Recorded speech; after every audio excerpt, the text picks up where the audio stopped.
wait to see this one. Of all the superstars on the roster, this guy is amongst the hardest working. That goes without saying.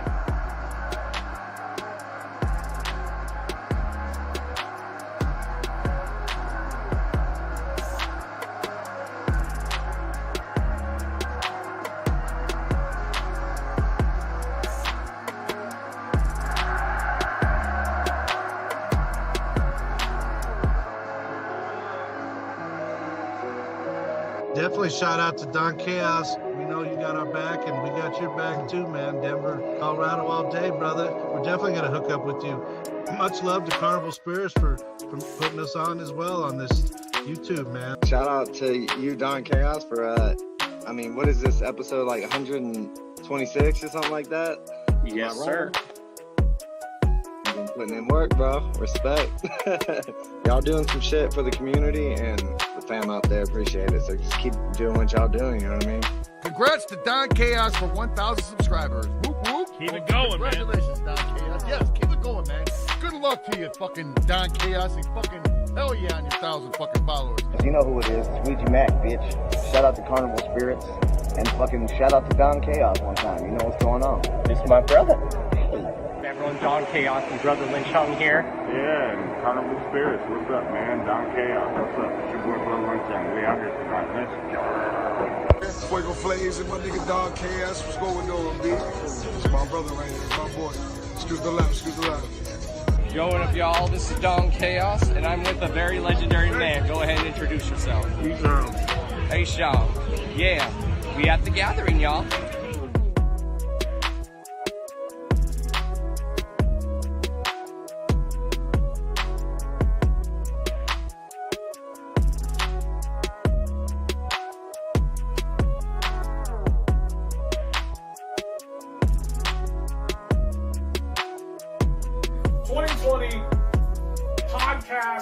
Radio show of the year. This one's always controversial. Coming in number one, we got Hours of Chaos with Don Chaos. Ooh, look at that. Ooh, there. Congratulations, man. Don Chaos, Hours of Chaos.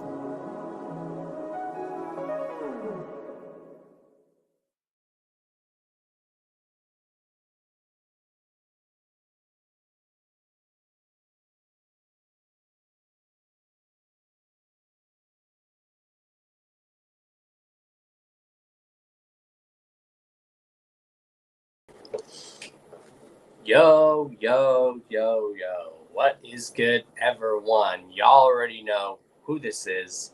This is Mr. D to the O to the N to the C to the H to the A to the O to the S. Your friendly neighborhood JUGGALO, the Karma Millionaire. If you don't know, now you know. And if you still don't know, chat, let them hear it. How is everyone on this Thursday? Finally off work, working overtime like this week at work. So I'll finally have 2 days. I have 2 days off, but then I have to go back on Saturday for my overtime day. But then it'll go back to the normal week where I work Sundays through Wednesdays and being off Thursdays, Fridays, and Saturdays. So, yeah. Of course, tonight we're going to be joined by the one and only Tramuma, which should be dope. There's 5 people in the chat. What up, doe? I do apologize if I can't see some of y'all's comments in the chat because it says some destinations won't get comments, which is weird. Oh, I know which one that is. Okay.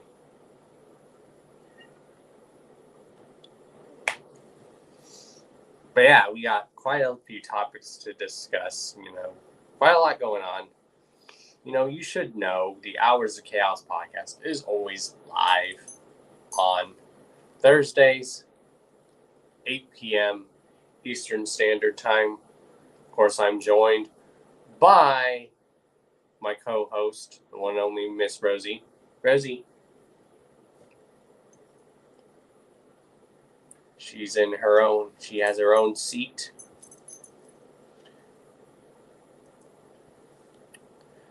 So yeah, what should we discuss tonight? I guess while we wait for Trauma 2 Sick, if there's any thoughts you guys or topics you guys want me to discuss on going on in our community, just there. Sorry, lost connection there for a bit. Yeah, if there's anything you guys want me to discuss, you guys notice how there's a lot of people in the community who are trying to still stir up shit and create that divide. Here on the Hours of Chaos podcast and Carnival Spirits, we ain't about that divide. It's all about that hashtag underground unity. Underground unite.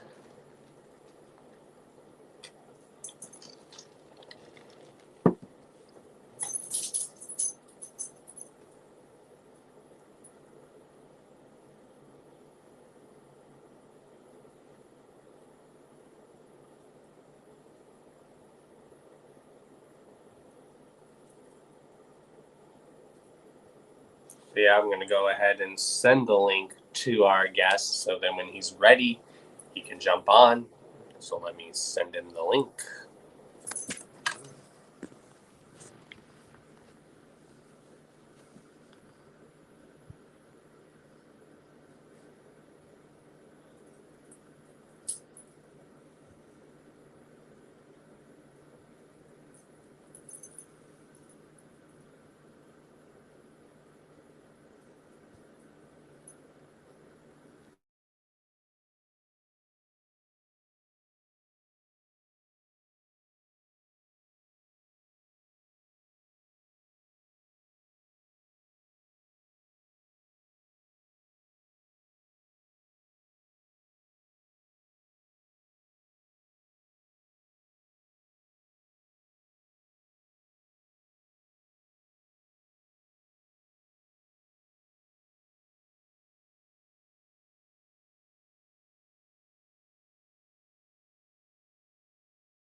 Is there more people commenting in the chat? Because I'm not seeing everything.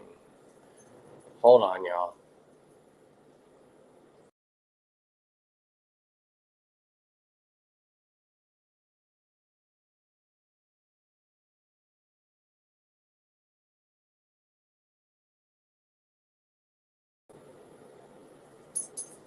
Are there really just 5, now 3 of y'all just creeping?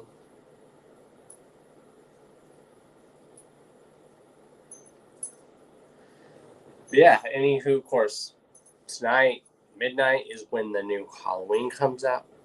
Might go see it. I definitely do want to go see it.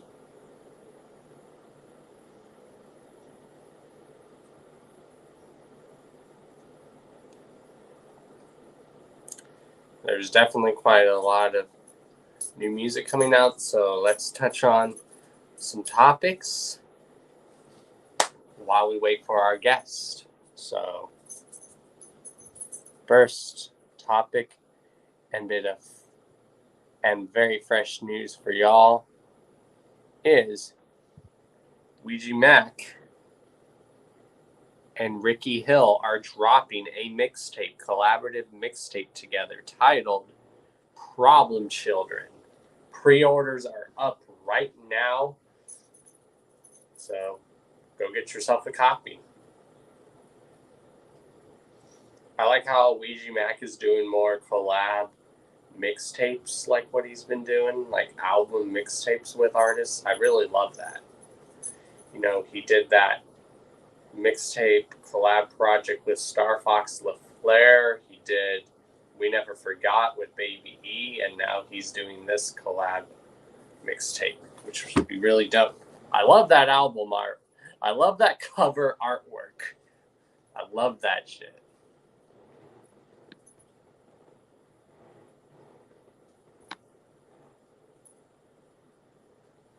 It's buffering. Is it working now? Someone leave a thumbs up in the comments if it's working now.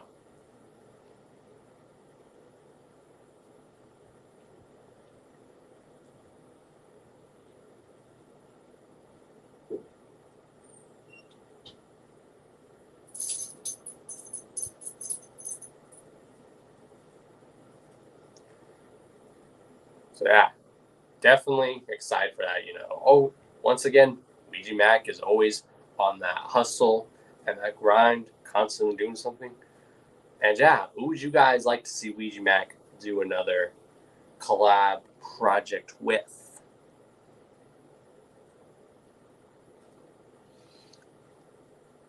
I'm sure somewhere down the line when we get the more added roster to Chapter 17, I have a feeling somewhere down the line we'll get a Chapter 17 collab project, which that would be dope. Compilation project, you might say. And that is another question. Who do you guys think, or who would you guys love to see added to the Chapter 17 roster? So now you have Ouija Mac, Hex. Who else do you guys would love to see added to the Chapter 17 roster? Some people are saying maybe DJ Chunk. DJ Chunk probably is official. You guys probably don't know that.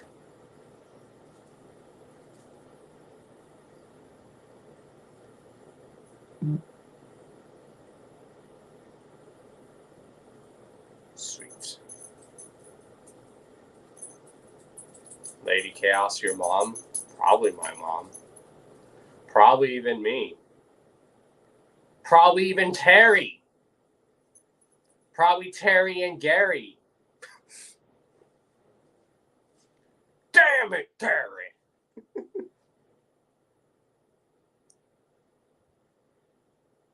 Or there's going to be an artist Treyway signed to the label. Anyone who gets that joke. Treyway!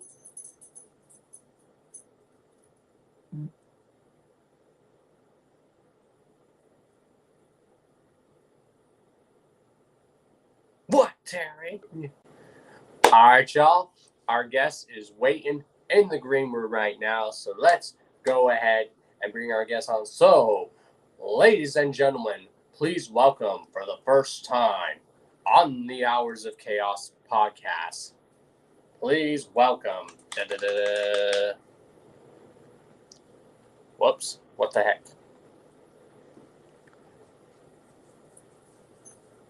Trauma. If you can hear me, try joining again, man. I don't know what happened there. There we go. Ladies and gentlemen, please welcome to the show the one and only Trauma. What's up, man? Your mic's muted.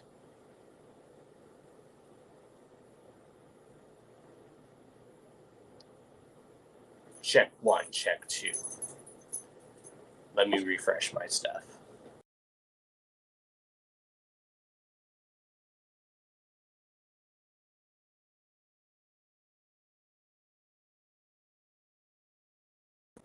There we go.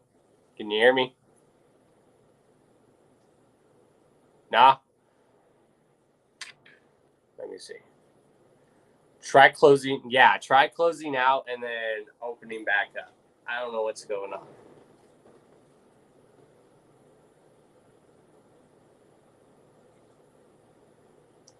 It's not my YouTube that's acting up. It's the internet. I don't know what's going on.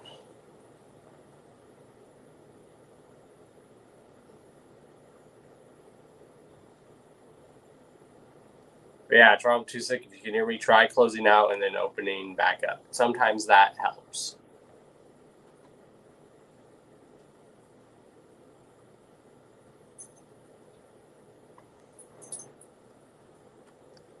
Anywho.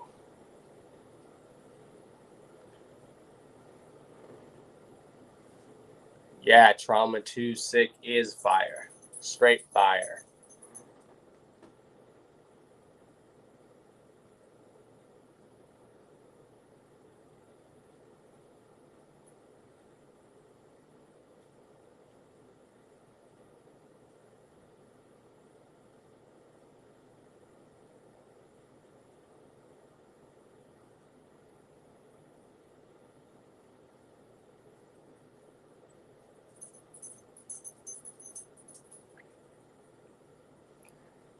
Yeah.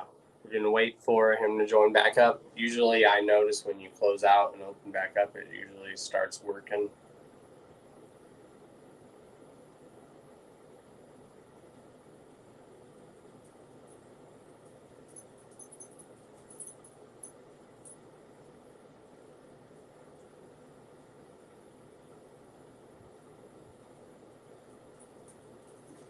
Let's see.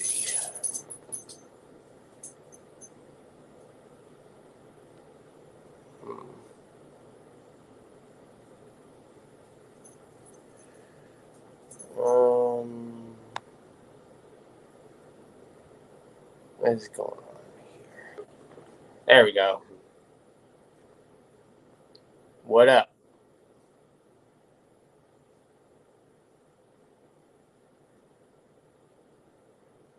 Oh, it's loaded. Let's see. That working now?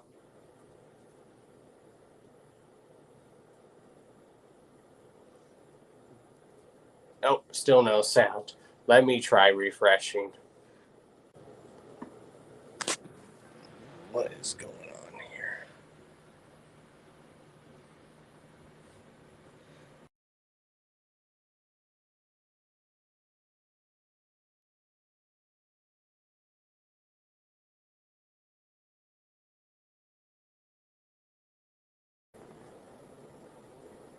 I don't know what's going on. I really don't. Yeah.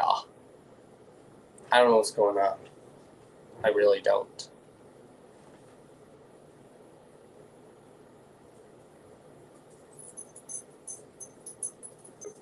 Let's try again. 3 times the charm. Yo, yo.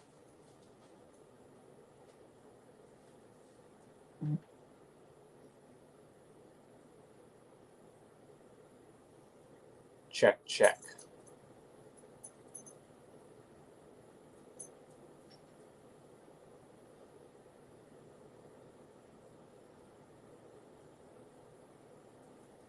I don't know what's going on. Check, check.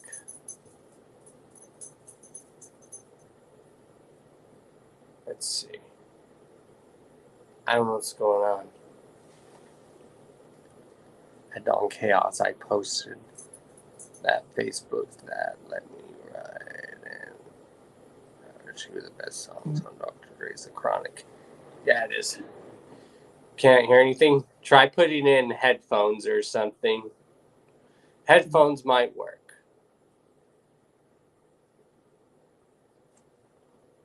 Hold on, y'all.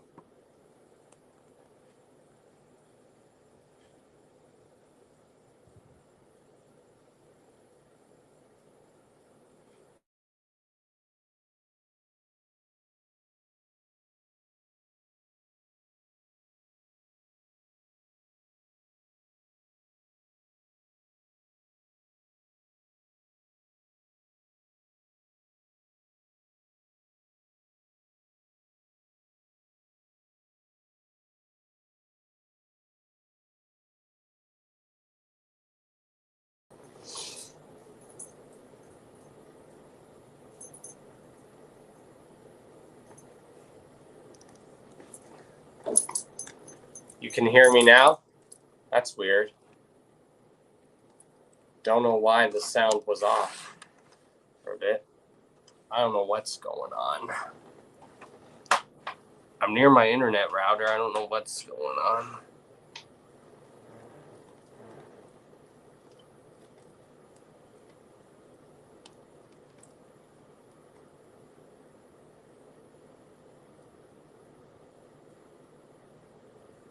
Now you can hear me okay. I don't know what's going on. Yeah, he's going to get his air headphones. Let's see. Oh, bro. There we go. Yo, can you hear me? Yes, sir. What's good, homie? All good. Sorry about that. Dude, I didn't know what the fuck was going on. I tried like a few different things, and then I Googled it real quick, and it said some shit about connecting headphones, and I was like, because I'm on my phone right now, dog. Right. Gotta love What's good, technology though? sometimes. But hell Hey, man, yeah. much love for having me on the show, dog. It means a Hell lot. yeah. I guess what we'll do is where you give like a brief introduction, who you are, where you from, like a little of your brief history, and then we will like ask with the questions that we usually ask our guests. For sure. Well, I'm motherfucking Trauma Too Sick out of Chicago, South Side. I've been making music serious now for my business for about the 4th year. You know, I fuck with that wicked shit. You know, just doing my thing, man. Just out here trying to motivate motherfuckers to live their dreams and fulfill what they're passionate about in life. You know what I'm saying? Like music's always been a big part of my life, so that's why I do this shit. Hell yeah. And how old were you when you actually started rapping? I was young as fuck, bro. I'm not even lying, probably about like 10 years old. I was sitting there trying to spit and you know, and just the more I got older, the more I could say I evolved. Like I'm more of a freestyle artist than I am like a actual like writer. Mm-hmm. So I was always getting like mad love and respect on the streets and shit, just around like homies and family, you know, just rapping and shit. And motherfuckers said that I was talented with it. And I was just like, yeah, I'm good, but I didn't think it would be to the whole new level of spitting this shit for real now. And now I'm seeing the results and how much I evolved with it and where I came from years ago. You know, back in 2012, I was actually doing music. I was rapping with a homie, and I started off as like a hype man at that time. You know what I'm saying? Try to get my foot in the door. You know, had that stage presence and all that shit. You know, and then I just kept going with it, and then I just fucking evolved into Trauma. I was Trauma, but then now I became Trauma Too Sick. And how did you actually come up with your rap persona and your name, basically?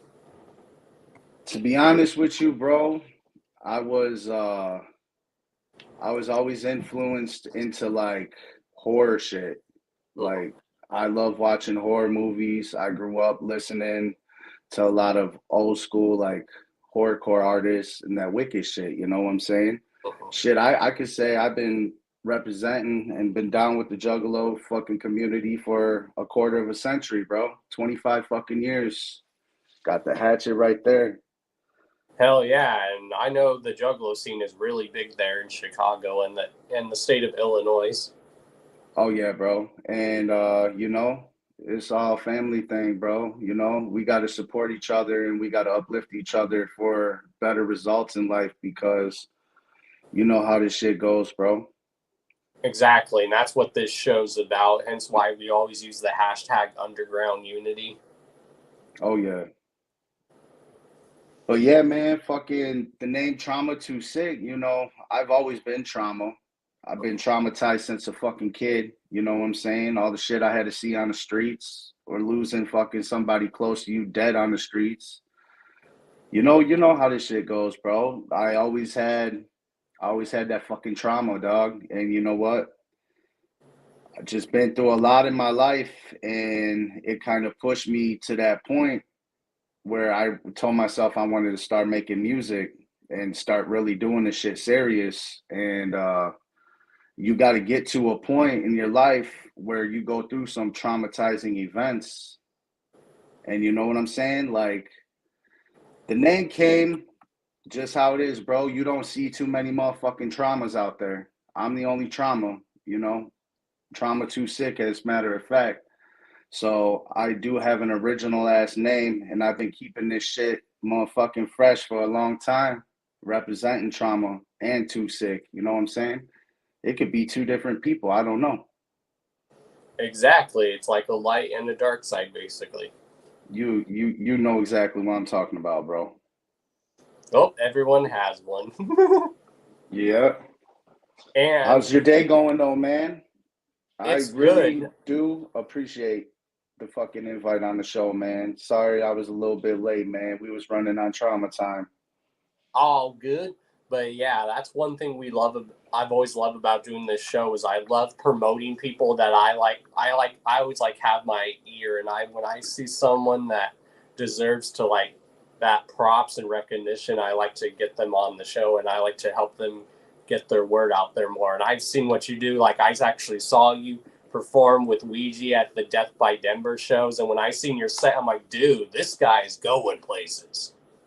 Hey, bro, much fucking love, man. That was I'm not even gonna lie to you, bro. To be real with you, dog, I just had that shit pop up on my story today. Today is 1 year since that fucking show. Damn, that is crazy. That was a lit show.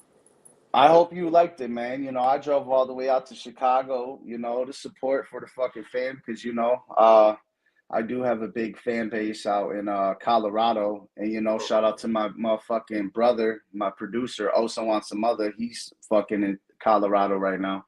Mm-hmm. So it was a good time, man, you know, especially performing at the Roxy.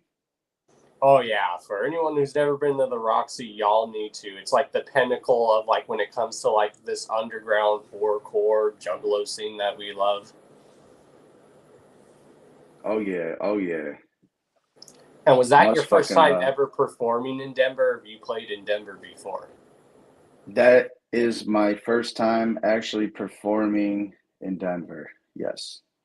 So what I'll ask is usually what I ask most of the artists when it's their first time there. Did the elevation bother you or not really? I am a bigger dude, so I'm kind of used to like having to deal with that shit. But I wouldn't say it didn't bother me. Like it was just like doing a normal show. Like the elevation wasn't that bad. But it's crazy because when I flown out, I didn't fly. I actually drove to do that show. But when I flown out, I got like, what is that? Altitude sickness. And then the altitude sickness, it turned into like, I think like symptoms of COVID and all types of shit. So I was all fucked up from COVID for a long time. But I said, you know what? I'm going to drive.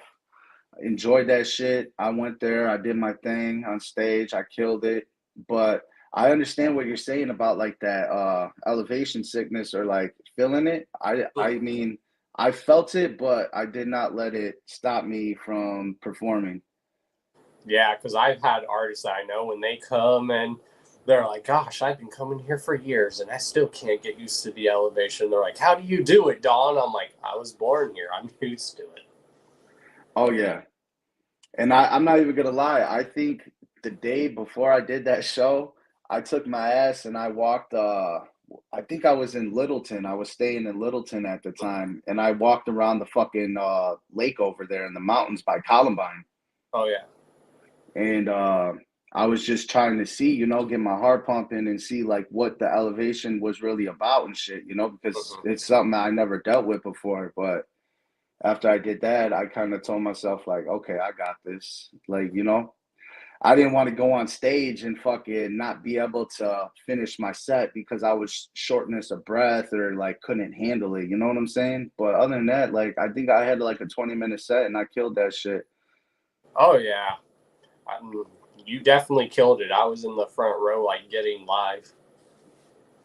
And that was your actual like your first time actually like seeing me or hearing of me? I mean, I've heard of you, but that was my first time seeing you like and like show wise. Like I watched footage, I watched your music videos. I'm like, oh, Tramuma's gonna be at this show. Fuck yeah. Fuck yeah, bro. I put the fucking grind in to make that shit possible, man. Well, it's I did paying it. your dues. Like you said, you started out as a hype man, and I think that's paying your dues when you start from the bottom and you work your way up. Oh yeah. Oh yeah. Most definitely, man. You know, fucking I've always been very inspired and inspirational when it comes to content creating and making songs and shit. Like it's actually it's like I got the formula down, bro, and I know what the fuck I'm doing. And you know, it's insane, bro, because at the end of the day, I know what the fuck I want. Exactly. Most people don't know what they want, but you like have a goal, and that's always a good thing. Oh yeah, bro. I mean, just I went from, I was doing shows like a couple years ago and I was just with braids and fucking, just spitting and motherfuckers be like, man, bro, I don't know what to call your genre and woo woo woo. And I'm like, I don't even know what the fuck to call this shit. And then, I kind of told myself, I wanted to create this persona and I wanted to create trauma and I wanted trauma to be something that was not just like me as a normal person, you know what I'm saying? Yeah, I think you could do like a lot of great theatrics with your stage presence. Man, bro, on some real shit, I'm in the process of some great fucking content, dog. Like, set aside the music and all that, man.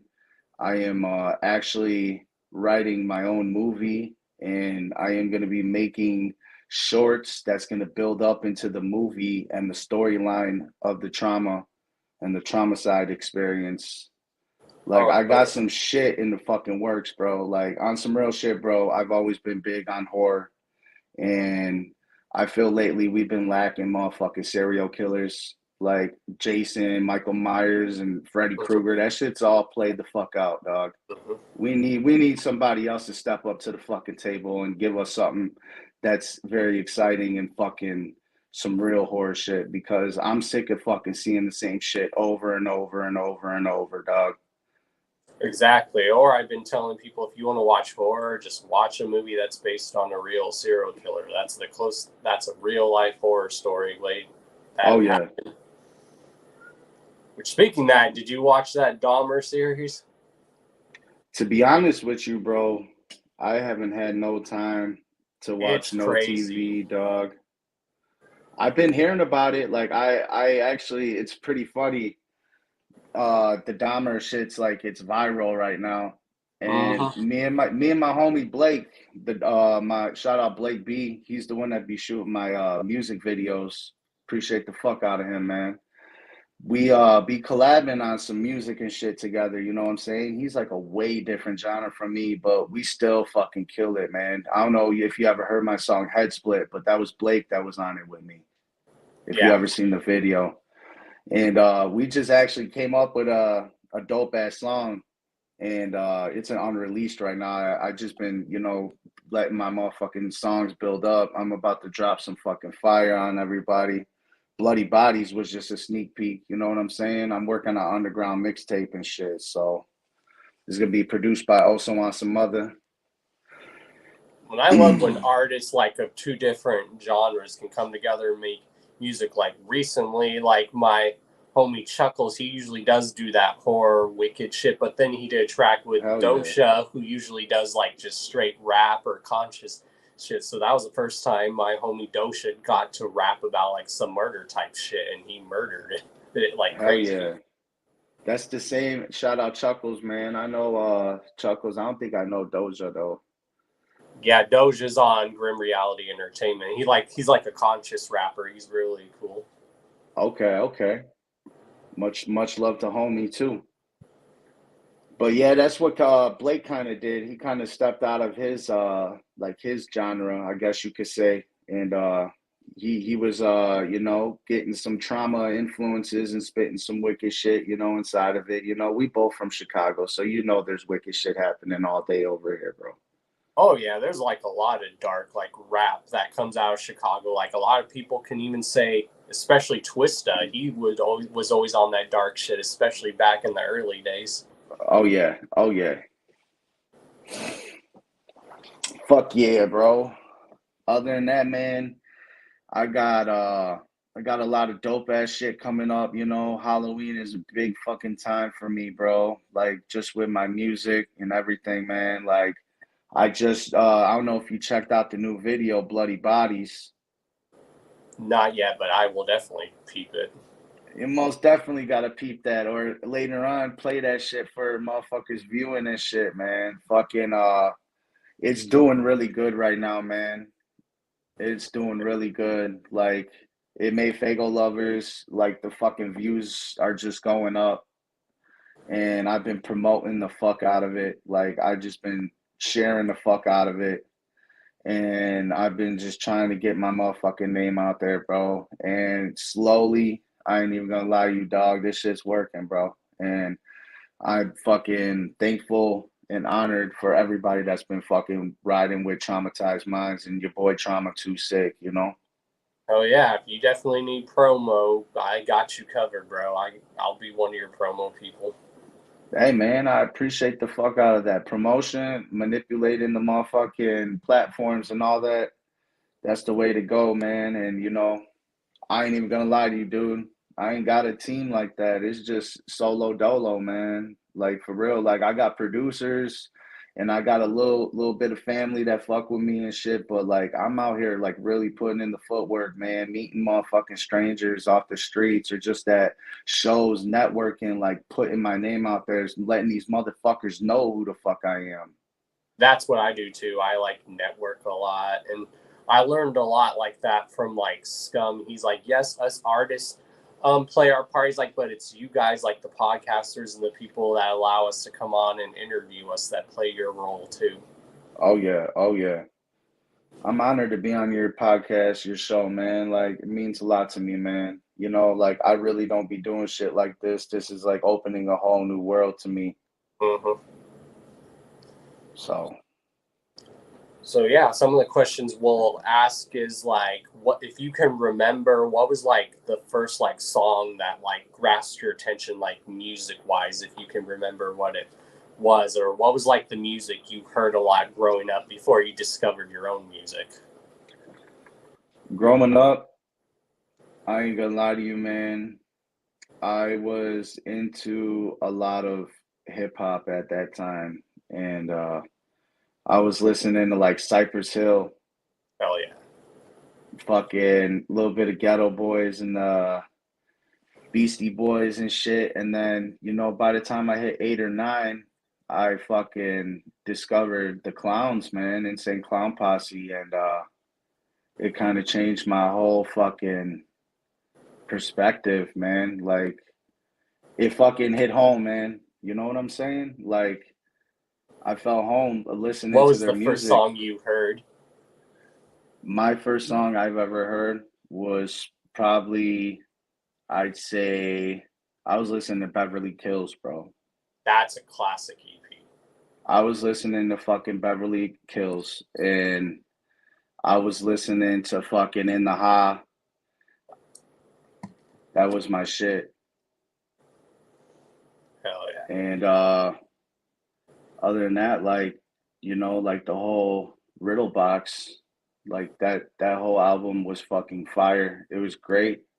That nostalgic feeling that a lot of people would never understand, to be down at that time. Like, dude, that's a long ass time ago.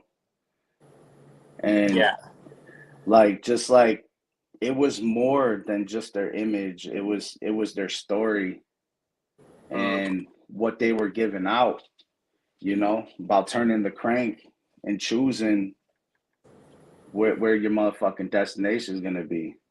Exactly. That's why I tell people. That's why I think a lot of people love it, because it's just about the mysteries of life and where are you going to go when it's your time to go, or is there anything when you go, or is it just pitch blackness? So I got a question for you. I see the Riddle Box in the background. Mm-hmm. Is that one of your favorite Joker cards? It is of actually. The first deck? It Good is. Shit, bro. With Good me, it's shit. like my top 3 are Riddle Box, of course, Great Malenko, and then Jekyll Brothers. But I love the Wraith Shangri-La. Okay. But Riddle Box, yes, is my like top of the original 6. That's what's up. And when you hear that album, it's very Halloween. I was like, this is like an album you could like play on Halloween. Like the album gives very Halloween vibes, like every song. Like back then, bro, it was all like motherfucking Beverly Kills, Riddle Box, The Forgotten Freshness, like the first volume 1 they ever dropped. Like all them songs, like they're all fucking fire, bro. Mm-hmm. Like that's so long ago, man. Like shit, we're 2022 now. Almost 2023, bro. Like yep, and they're still rocking shows, putting out music. It's like, damn. Oh yeah.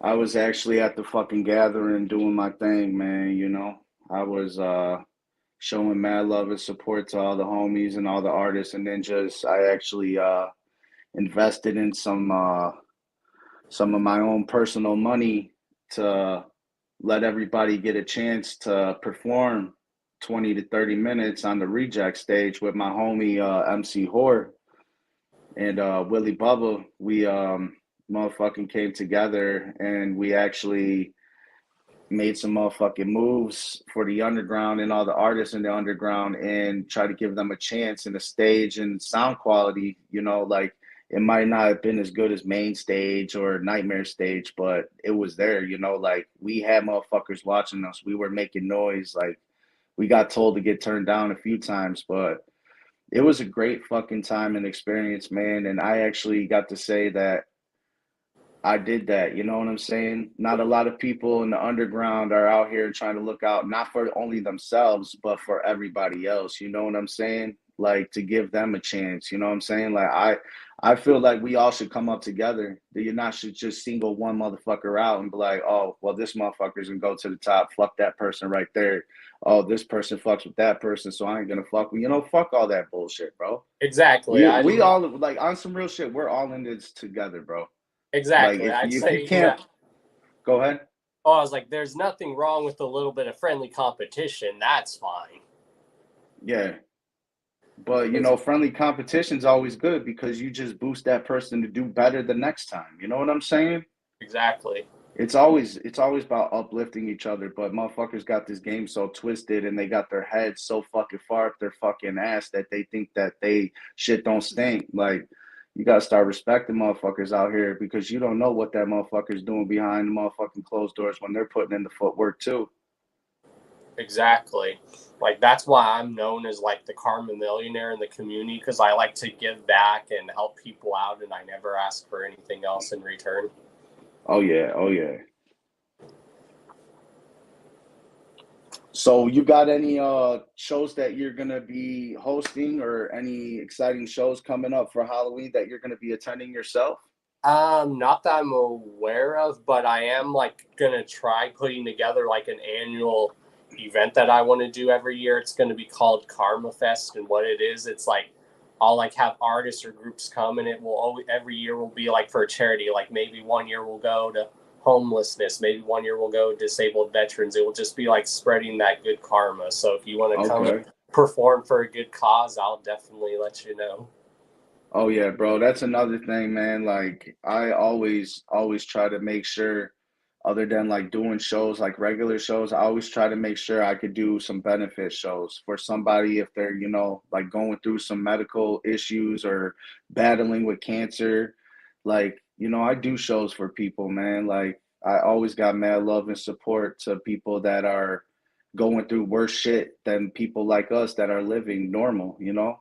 Fucking able to breathe, able to see, able to get out of bed. Like, not a lot of motherfuckers could have that privilege, bro.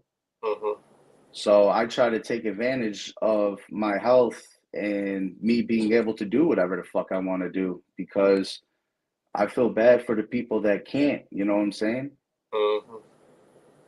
So I think I have a few benefit shows under my belt that I go out and I will show my respects and support, donate, and rock a set for the people there. So I'm always interested. Yeah, I definitely have plans to do that. I do have plans to start like hosting events and stuff. Yeah, for sure. So where are you out of, homie? I'm originally from Denver, Colorado, but now I'm actually living in Florida now. Okay. That's dope as fuck, man. Fucking I've never been to Florida. Would love to go. I know shit's getting fucked up right now with Hurricane Ian or whatever. Oh yeah, but luckily where I'm at, it wasn't too bad. It was like we only got like wind and rain, and our power would only go out for like 30 seconds. But when you saw other parts of the state, you're like, oh my god, there was like sharks swimming in the streets and shit. Oh yeah, that's some fucked up shit. And my only thing that I always am is like, I just hope those sharks get out back to the ocean safely, because I'm like an animal lover. When anything happens to an animal, I'm like, oh, hell no. I feel you, bro. I mean, shit, animals aren't fucking important in this world. I always prefer sometimes animals and maybe like a few people that are like in my, and then the people that are in my circle. Yeah, I feel that. Oh, fuck. Like my dog, she always is like by my side. Like right now, she's right here with me. She's like my co-host. That's awesome. And she's my emotional support dog. Oh, okay. Always got to have that emotional support. Yep. So yeah, how can you explain like how this scene, like it's one thing we ask a lot of artists, like how's like the music scene like in your area or like the underground scene? The underground scene around my area. They some clicky ass motherfuckers, bro.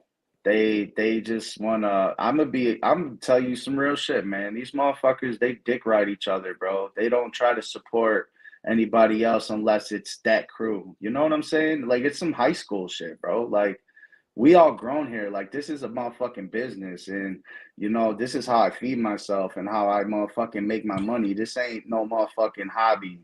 You know, like this is real life, bro. Like I gave up my fucking 9 to 5 working at the railroad for this shit. Like I do this shit, you know, and I just know like a lot of people like when I go to these shows and shit, a lot of these motherfuckers act scary, bro. Like they don't want to talk to me, like and like it's just weird, bro. Like I felt like these motherfuckers act like there's some high school shit, bro. Like these motherfuckers need to start respecting people that are out here working hard and doing this shit, not as a hobby. You know what I'm saying? Exactly. Like in Denver, people notice everyone is tight knit, everyone's cool with each other. So you're asking me about how it is over here, like the support system is weak as fuck, man. Like these people don't want to see you grow. They don't want to see you do better than them. You know what I'm saying? They just try to sugarcoat shit and fake kick it and think like you cool and shit. But you know, deep down inside, like me, I'm very spiritual, bro. And I could read Right. motherfuckers and I could read their energy and I could read how they act. I'm the same way.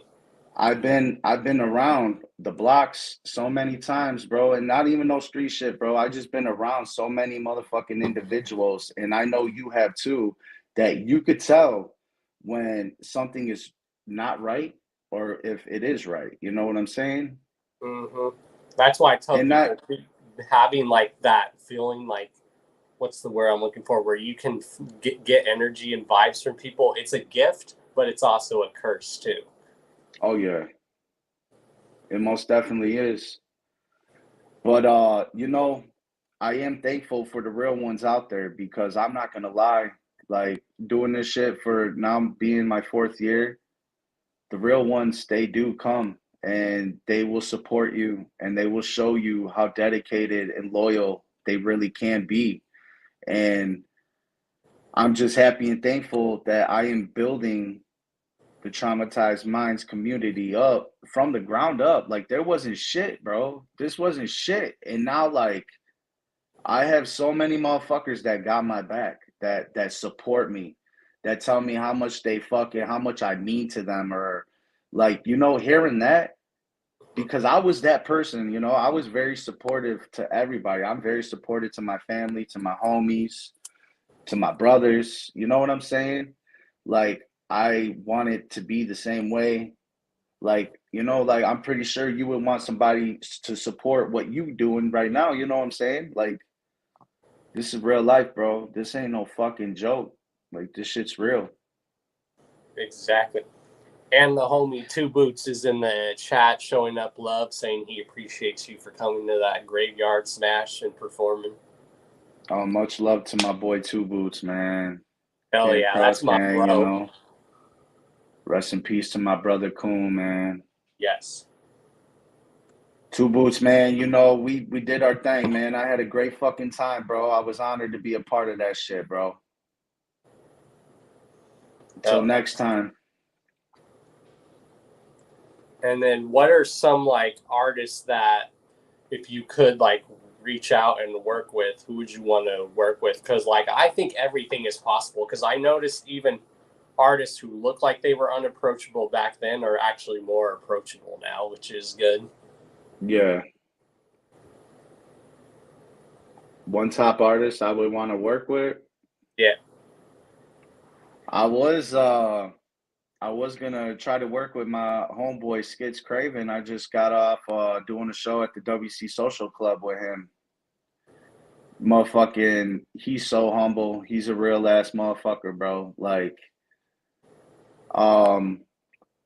years ago I was a nobody. I reached out to him, you know, and I hit him up, and he actually hit me up right away, and we had a little conversation, and he told me, he asked what my budget was and how, if I wanted to work with him and shit like that.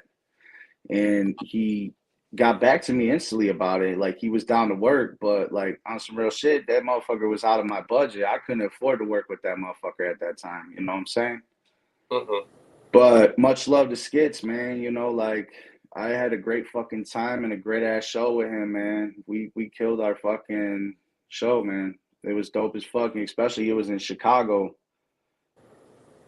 Hell yeah. You know, he actually got to see the face of Trauma. You know, he probably didn't know me at that time, but I presented myself to him. You know, showed him mad love and shit. Like, show was dope, man. I had a great fucking show. Mad love to motherfucking Skids Craven, but he's one of my motherfucking brothers that I would love to do a track with here in the future. Yeah, I could see you and Scum even doing somewhere down the line together. Oh yeah, man. Fucking, I got mad love for Scum too, bro. Fucking yeah, he's mad Scum, chill. Everyone tells me, they're like, when I hear his music, I'm like, God, this dude is scary. And then when they meet him, he's like the most nicest, chill, respectful dude in the world. Hey, I'd say one thing about that man. He's been on the grind for a long time, and I just discovered like Scum and his whole movement like a couple years ago. Like, I'm not gonna lie, I'm into my own shit, bro. And I'm from Chicago, bro. I fuck with a lot of motherfucking, you know, Twista and fucking 3-6, the Clowns. Like, I got a big fucking variety of like hip hop, but like, I discovered him, man, and I've been fucking rocking with homie, man. He's been nothing but respectful. He put me on some shows with him and shit. He's always been a motherfucking great person to me. He never fucking showed me no sour shit, you know what I'm saying? He's always been motherfucking humble, straight real with me. And there was this one show we did, it was in Traverse City. And this motherfucker was on stage and he jumped up on the speaker, and this motherfucker jumped up so high that he hit the speaker that was hanging and split his fucking head open. And he was gushing blood all over the place. And this motherfucker just kept spitting. He was leaking. It was fucking, I was like, okay, man. I fuck with this motherfucker. He about that wicked shit. Okay. He just kept going. Yeah, I've watched him grow. I've watched LSPB from the small little local Denver label that it is to like the powerhouse label that it is now. Hell yeah, man. You gotta put the footwork in, motherfucking great things come, man. Hard work pays off. And just when he even spits in Russian, you don't know what he's saying, but it sounds fresh as fuck. I actually caught one of his Russian flows, and I was like, okay, motherfucker, I hear you. I was like, bro, I don't know what you say, but that sounds dope. Hell yeah, hell yeah. I actually was gonna try to get on the show. I was offered to do with him and his boy Insane Poetry. I guess they were going to Vegas the day before I was going, and I was gonna get on that show, but I'm not gonna be able to, just because I got the Ouija Mac show here in Chicago that I'm gonna be doing on the 27th, and then I'm heading out to Vegas. I got a show with Six Side out that way. It's gonna be dope as fuck. And then Got Lady Chaos wants to know, what are your other favorite genres of music? I like a lot of I guess you could say like heavy metal. What's some of your And top metal bands? like if I was to like say if I like any type of like genre, like I'm picky, man. Like I don't just say like I have a favorite of one genre, Same. but like I fuck with a lot of like Tool, Perfect Circle, Old School Suicide Silence. Hell yeah. Fucking I like Guar. Like Guar, I've been listening to them since I was a fucking kid. Hell yeah. Fucking Head PE's always been a fucking one of my favorites too. I like that turn up heavy shit, man. Like that's why I kind of got like that inspiration with my raspy voice when I'm rapping and shit. Mm-hmm. And I love when you do that. That's very unique. Thank you, bro. I'm just trying to do something different, you know. And I love that a lot of artists are now starting to do that. Like you're starting to see like diversity again, where for a while everyone sounded the same. Where back in the 90s and early 2000s, everyone sounded different, and then everyone started sounding the same. Now that diversity is coming back. Oh yeah, oh yeah. I mean, a lot of people like they say like, man, I can't label your genre or like I jump around, man. Like, but I stick to the wicked shit. You know what I'm saying? Like, but I don't know if you ever heard my song "Tell Me." My song "Tell Me." Yes. It's a little different. You know what I'm saying? Hell yeah. It's not like a hip hop type influence beat. It's a little more heavier with the guitars and that guitar melody shit. You know what I'm saying? Hell You yeah. want to hear some cool shit though, bro? I'm fucking actually working on a project right now with some fucking musicians, drummer and a guitarist and a bass guitarist, and I'm not gonna lie, like I'm a hip hop head, you know what I'm saying? So like jumping into that, you know, like working with musicians that actually know what the fuck they're doing, it's motivating me more because it's a different sound, you know what I'm saying? Because you use the instruments now, you're not just using digital audio. Yeah, like I noticed rappers are starting to bring back like live drums in their music and stuff. Oh yeah. Oh yeah. Fuck yeah, bro. I mean, it's dope, man. You know, like fucking I didn't even mention, man. I don't know if you're familiar with King Diamond, I have. King Diamond's good. but he's actually coming over here by Chicago. He's gonna be in Indiana. I'm gonna go check him out, man. He's a really big influence of mine too, bro. Like his whole stage performance, his lyrics, his fucking vocals. Like, dude's a savage, bro. Like Yes, it is. straight fucking artist right there, man. Like, mad love to homie, for real. And what are some of your favorite restaurants, like for the places that you played at? Like, what are places that people have told you about that that you needed to try and that you tried that you would recommend to people? Shit, man. Like out of town and shit. Yeah, like what I tell people, like going to Colorado, I'm like just eat any type of Mexican restaurant and you'll be satisfied. When I was in Colorado, I was I was really big into like yeah, I did try some of those Mexican places, but to be honest with you, bro, the Mexican restaurants were good, but the Mexican little trucks had better food than the restaurants. Oh yeah, there's a lot of like good like street taco stands in Denver. You know what I'm talking about? Like those taco stands, bro. Like I feel like I promise you those are a lot better than fucking actually going to like a sit down restaurant. But there was this one place, I don't know where it was at. It was by the Columbine High School. It was like a fucking It was like a dinner place, but like I think they served like pancakes or some shit all around. But it was a fire ass restaurant. I do not know the name. I ate there before I went to do my show at the Roxy with Ouija that night. I've been to Colorado a few times, man. I know in Texas by like around like Amarillo, they got this motherfucking Texas, the Big Texan, bro. Like the steakhouse. Boy. Fucking fire, bro. Yeah, I've heard of that too from a lot of my homies that go through to Texas. Oh yeah. Oh yeah. Arizona, I would say like the best food there was probably like the Greek food. Oh yeah, Like I'm they a have quarter fire Greek. ass. Yeah. Okay. Okay. I mean, it's different all over, man. Like when I was in Cali, I'm trying to think what I even fucking ate all the time when I was out in Cali.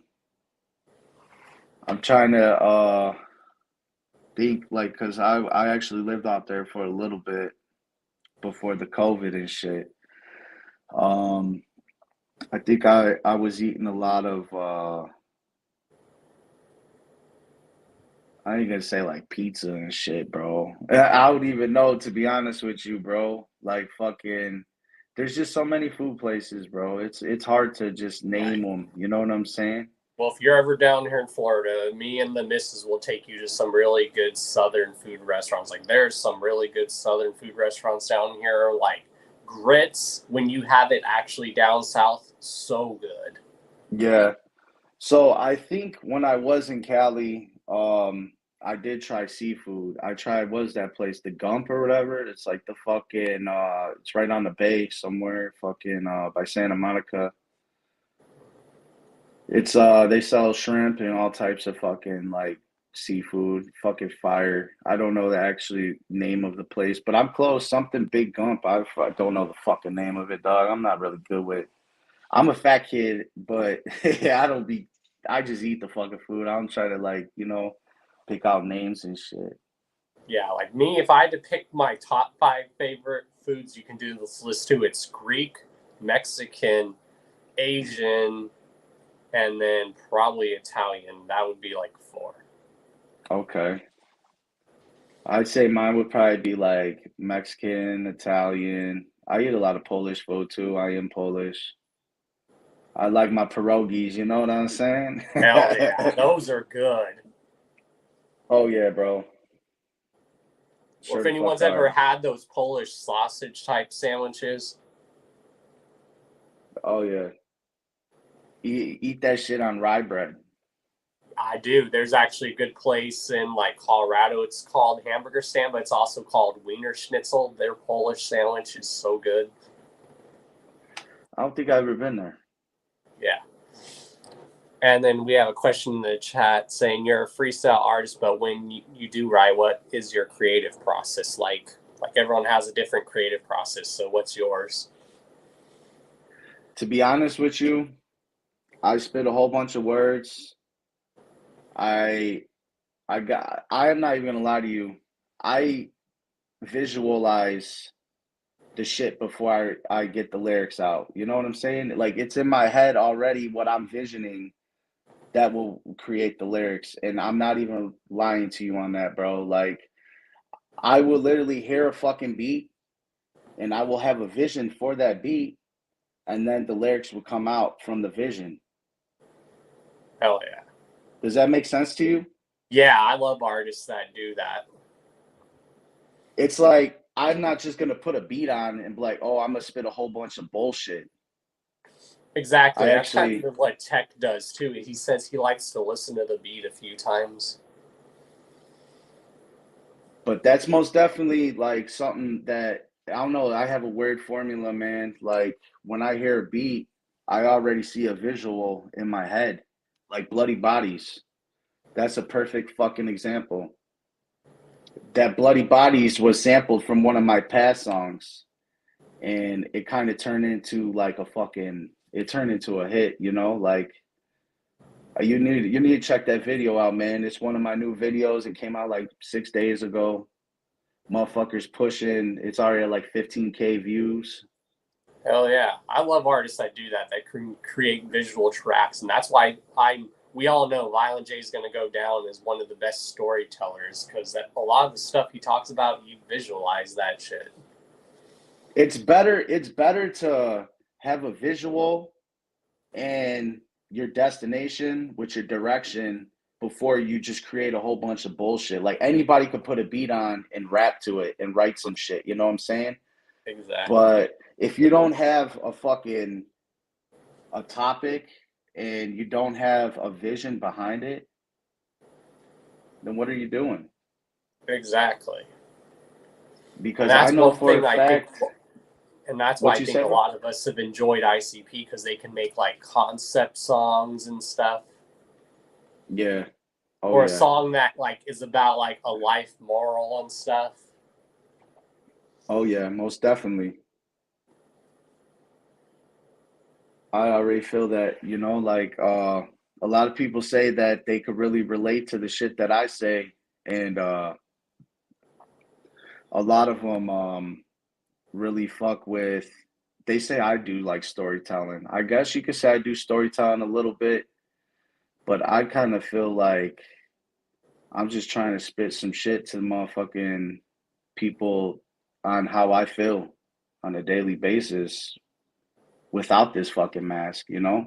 Exactly, and I think that's what people don't realize, what the whole genre of horrorcore and the wicked shit is. It's showing what's going on in your brain, or how society is, because society isn't like a real life horror movie. You want to watch real life horror, just turn on the 6 o'clock news every night. Yeah, most definitely. And that's why I tell people there's different levels of hip hop. There's that dance stuff, there's that party stuff, then there's the conscious shit, then there's political, then there's gangster, but then there's the other side, which shows the really ugly side, and that's like painting a real picture, and that's like horrorcore and wicked shit. We got to keep this shit going, man. We got to keep this wicked shit going because, you know, being in this community and down with the motherfucking underground, there's not many of us left, bro. Exactly. Like, I've actually had the honor to interview the actual artist who coined the term horrorcore. I had the honor of interviewing Flatliners, and those dudes are like phenomenal.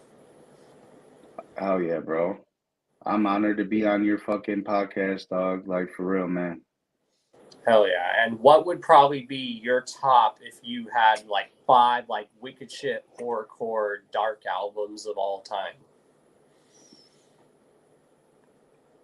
Of mine? Yeah.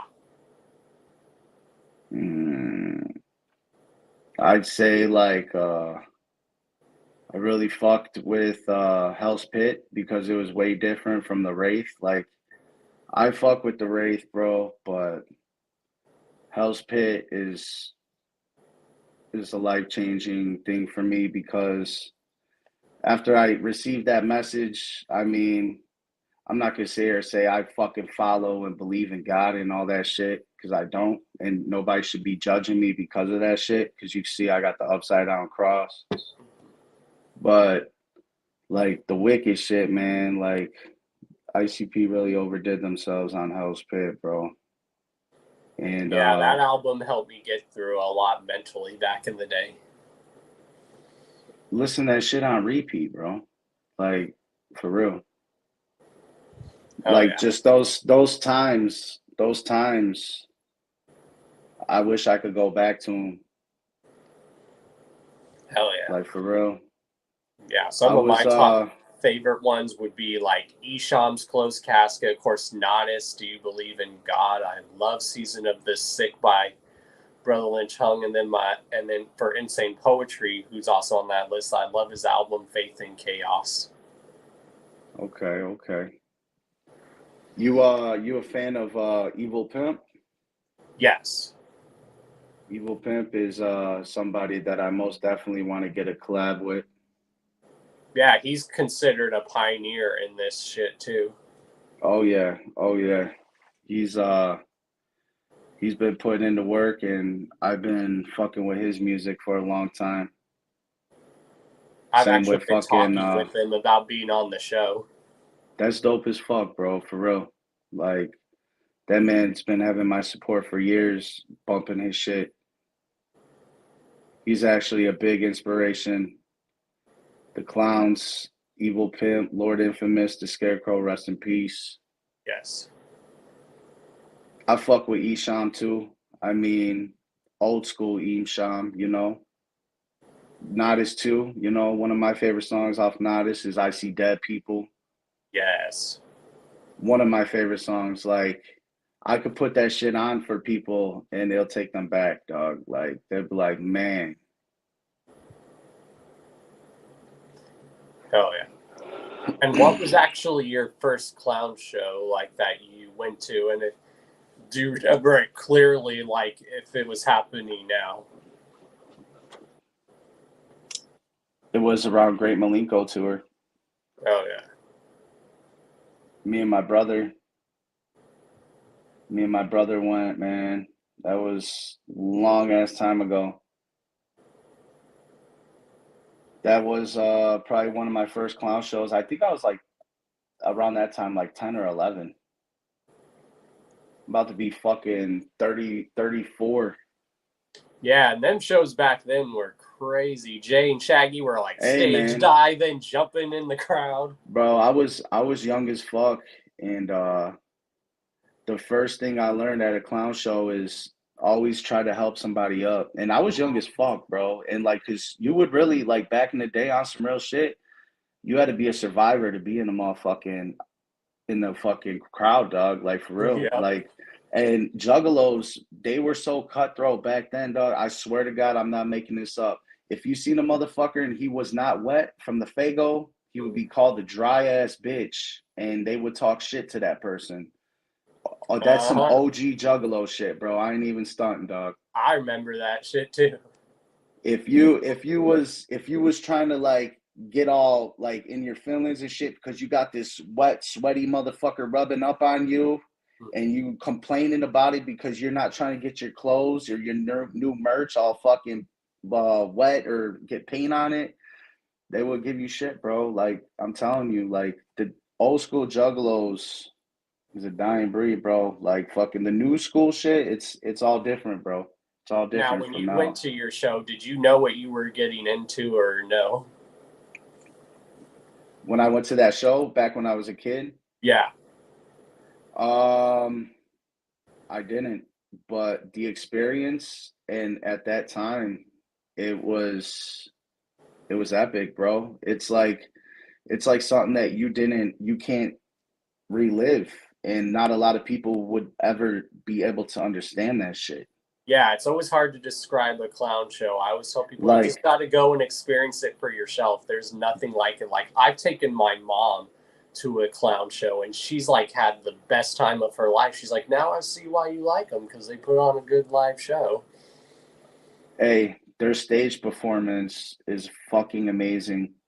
And just them in general, man, their energy, their bounce to everything, to their music, and just how they move on stage and their lyrics and their delivery. Like, you know what I'm saying? That shit's fresh as fuck to me, bro. Like, I'm old school head, bro, and I got to live that shit. Not a lot of people will ever be able to understand that. Like, for real, man. Like, living back then and supporting what they created now, it's the best feeling to say that I was a part of that. I was a part of their come up, you know what I'm saying? Back when it wasn't really making noise like that. They were hated, you know what I'm saying? But look at them now, bro. Yep, now they get like a lot of props, like, and people, they're like seen as like veterans and legends in this shit. I'm like, well, yeah, they've been doing this shit since they were kids. Oh yeah. Most definitely, man. I was sitting back and watching it. I'm like, God, Shaggy was only 16 when they did their first show. Jeez Louise. Hey, on some real shit, bro. I've been down with the motherfucking clowns for 25 years, and I am honored that I got to actually meet Shaggy 2 Dope presenting myself as Trauma Too Sick, you know, like I got to go in the green room and actually like meet this motherfucker personally, and nobody said I could meet him. I just went down there. I was like, man, fuck this. I was like, I did the show with these motherfuckers. I sold tickets. I'm fucking doing my thing just like them. I'm gonna go downstairs and go meet this motherfucker. I went down there. I shook up with him. I told him who I was.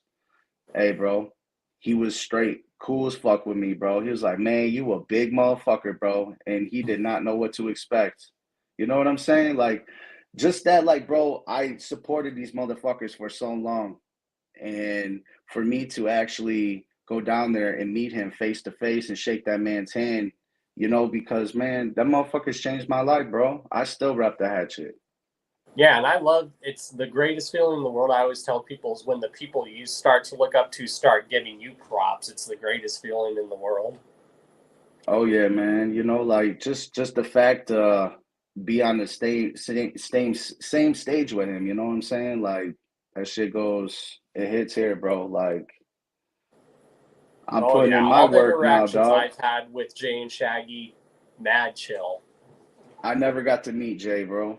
Hopefully soon I'll meet him. You know what I'm He's saying? tall as hell. I'm like, damn, I didn't know he was that tall. Shit. I'm a tall motherfucker, bro. I'm almost 6'5". I weigh like 300 something pounds. Look at this fresh ass jersey though, dog. You know what I'm saying? Oh yeah. When you get your store up and running, let me know. I will definitely order some shit.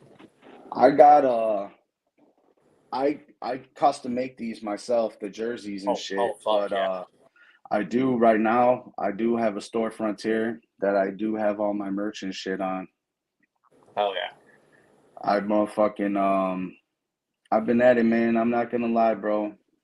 I appreciate the fuck out of everybody that's been rocking with me and buying merch off me, man. Like this past 2 weeks, bro, it's been love, bro. Like meeting new family, meeting new fucking people that support my music, that love my shit.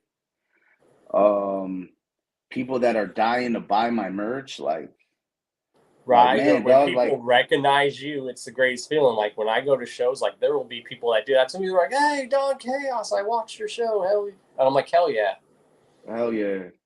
Like anything that has my face on it, or like the shit that I like create, like it sucks. Like man, dog, like fuck, like what I'm trying to say, dude. If it's a good fucking feeling to see people want to rock my motherfucking brand, you know what I'm saying? Like it's I feel honored, man, and I appreciate the people that really support the movement, man. Like, and my merch game, it's getting better, you know, like everything I have, like I feel like my merch is on point. Like people don't complain or bitch about it.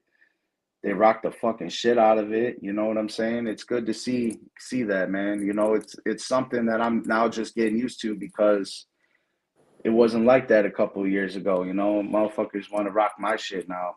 It's a good feeling, man. it is." And I'm like getting like people who have been on my show. Who are like, "You know what? As a thank you for being on the show, I'm just gonna send you something, and then I'm gonna send you something to do for a future giveaway." I'm like, "You don't have to," and they're like, "Nah, I want to."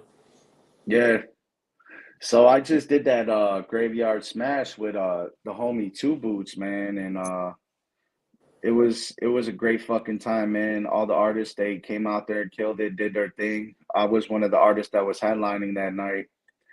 I fucking did my thing, man. We all had a great fucking time. But the one thing that like changed my whole perspective and like made me feel good is there was this one guy that drove out of state to come and see me with my homie DJ Ham. Much love, shout out DJ Ham. Fucking I was getting off stage and they want to take a group photo, and there was one of my supporters waiting for me so he could come talk to me, take a picture. And this man wanted to buy the fucking jersey off my back. Like he wasn't taking no for an answer. If I was like, nah, I'm not gonna sell it, you know what I'm saying? He was just like, I want that shit. How much? I want that shit. And I was Yeah, just Mid South like, Monsters bringing that up in the chat. Yeah, man, that shit was fucking dope as fuck, bro. Like for real, man. Like just to have that happen to me, it made me really fucking feel like, man, motherfuckers are really fucking with my merch, like like it's crazy, dog. Just because I didn't see myself able to put art and graphics and customize and design my own shit. Nobody's helping me with it, bro, like, but I just fucking told myself I could do this shit, bro. I'm no different from any other motherfucker that's doing this shit. Well, I'll definitely send my homeboy Lakeland your way. He does really dope artwork. He's done like a lot of my logos, and he's done artwork for like artists. He's done cover artwork for people. Like when Project Born dropped that Halloween project last year, my homie's the one that did that album artwork. Okay. So yeah, I'll definitely send him your way, or I'll send you his way. He does very phenomenal artwork. For sure, bro. Like he can visualize what you're talking about, and sometimes what you're thinking about, he makes it 1,000 times better. I'm like, wow. Did you ever see any of my merch or my artwork or any of that? Yeah, that shit is fresh. I actually 1 second. I think I want to show you some shirts and shit. Hell yeah. I had some shit come in the motherfucking mail, man. Like this motherfucker's been hitting me up and they want shit. So I've been putting the orders and that grind in for the shit. The Trauma 2 Sick Voodoo doll. Dude, that is fresh. The logo, Trauma 2 Sick. And then this one right here, this is when I was painting my face, the first design ever of Trauma 2 Sick. And this is back in the Warlock era. This is like that's fucking one of my almost favorite ones. 4 years ago, bro. Damn. 4 fucking years ago, dog. And then I got what's it called? The Reaper. See, look at this quality stuff, y'all. It's fucking fresh, bro. Motherfuckers can't deny the fucking Trauma 2 Sick gear, bro. Well, and especially when people are doing their own stuff, that's what makes it even cooler.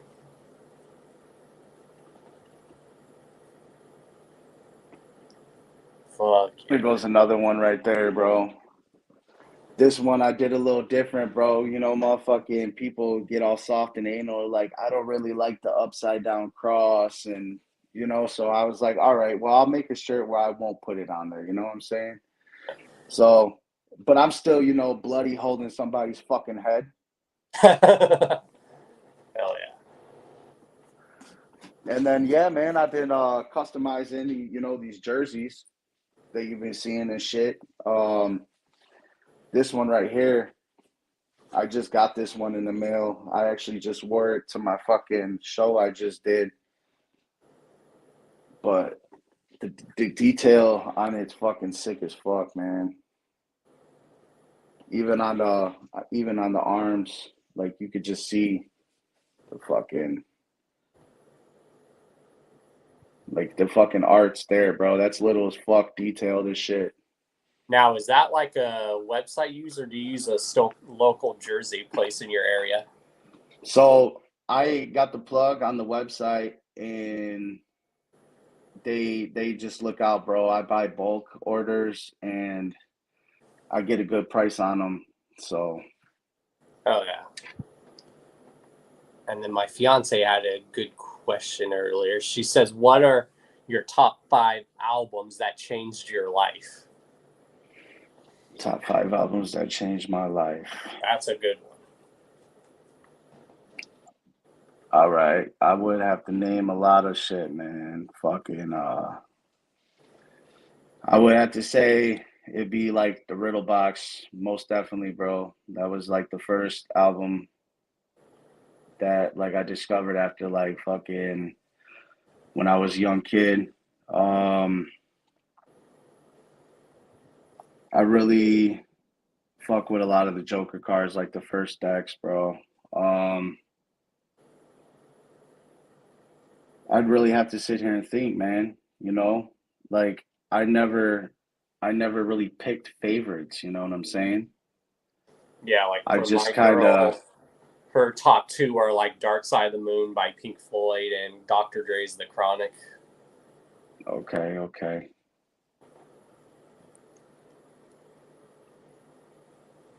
I would have to say, like, motherfucking, mostly a lot of the Joker cards, bro.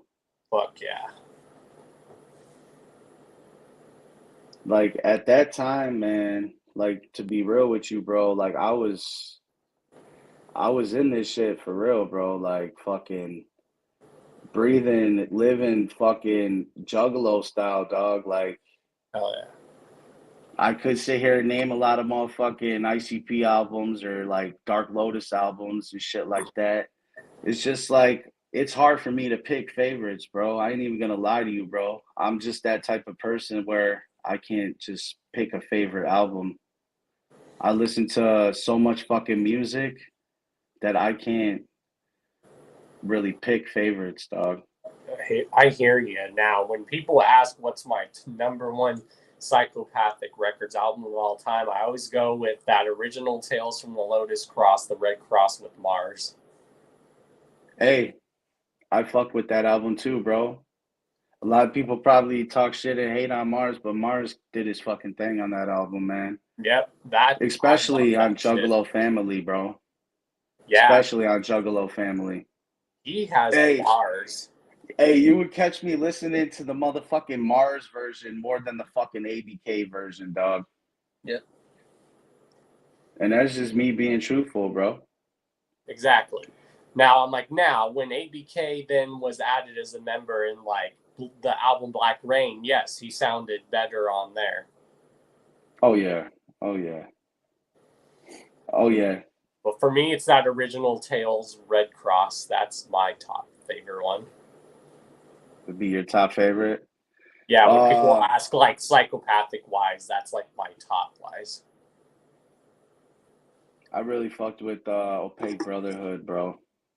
It was very dark. Yes, but I just love Dark Lotus in general because I'm spiritual, and that's why I always tell people I'm not religious, I'm spiritual. There's a difference. Oh, and yes. Lotus, I think, speaks more to people that are spiritual and all that stuff. Man, dude, fucking around the Opaque Brotherhood time era, I had this lad I was dating, rest in peace, Melanie Chillette. She ended up, I ain't even gonna lie to you, dog, she ended up killing herself after that album dropped, bro. Damn. The last song, Withered or whatever. Fucking classic song. Fucking offed herself to that song, dog. Like, real shit, bro. Not making that up. Damn. Like, motherfuckers take this, they really live this shit, man. You know, like that motherfucking Dark Carnival energy and vibe, man. Exactly. Like, they It's really always breathe this shit. when people try to always ask me, how do you describe the feeling at the gathering? I'm like, it is hard to explain. Like, everyone will tell you that. They're like, you have to be there to see it. Oh, yes. Oh, yes. Most definitely. I've been to a lot of motherfucking shows and events throughout my years of living. And shit, man, I remember when I was a kid, I used to get my ass whooped by my uncle and my stepdad because I'd be stealing their ICP albums and shit, you know, bumping that shit in my fucking Walkman and shit, man, taking it to school, and they'd be all pissed thinking I was gonna fuck it up and shit. Times fly, man. I used to wear like my shit to school. They'd make me turn it inside out. Oh, they used to make you turn your shirts inside out and shit? Yeah, and this was before even the whole gang thing, and this was like back in the early 2000s. Like, that's almost like gang apparel. I'm like, what? What the fuck? I was like, okay, you have a problem with this, but you'll let kids walk around the school as swastikas and stuff. Okay, that makes total sense. Yeah. It's fucking... I mean, I know, like, back when I was younger, I think in my teens, man, I got pulled over and they were judging me so hard because I had a fucking Hatchet Man tattoo on me, bro. I think I actually got arrested that night. They took pictures of it and tried to say it was gang affiliated and all types of shit, bro. Right? I've had that shit happen to me. I was like barely off my street one time. I was just like getting ready to turn off the street, walking my dog, not doing anything, and I get stopped by a cop right away the second they see my shirt, and they're like, what are you doing? I'm like, I'm walking my dog. What does it look like I'm doing? Yeah, bro, it's crazy how quick motherfuckers would judge you because of how you look or what you're wearing or what you represent. You know what I'm saying? Like, this world is really fucked up, man. Very judgmental towards each other. Yep, and that's why I tell people, that's why we come into this world, to get away from the bullshit in the real world for a bit. It's like Jay said, someone's been working hard, 9-to-5 job. They want to go and take their stress out and go to an ICP show and get rid of all the bullshit in the world for a bit. Oh, yeah. Like, a lot of people don't realize this music is very therapeutic for a lot of us. It sure the fuck is. It sure the fuck is. And that's why we want to thank you, like, during even COVID, like, for, like, keeping yourself sane. Because, like, artists were, like, dropping music to keep us sane, but you guys were even dropping music to keep yourself sane, too. Hey, man, and it, like, I ain't even gonna lie, at that time, it was a lot different, you know? Just because, like, you were kept at home, and if you were really willing to put the work in, you were gonna put the work in so you could grow and keep putting the content out and shit. So, you know, motherfucking starving artist, man, you gotta put that work in. Well, you definitely got our love and support here on the Hours of Chaos. You're always welcome on the show. Whenever you have anything up and coming, just let me know and I will let you come on and promote it.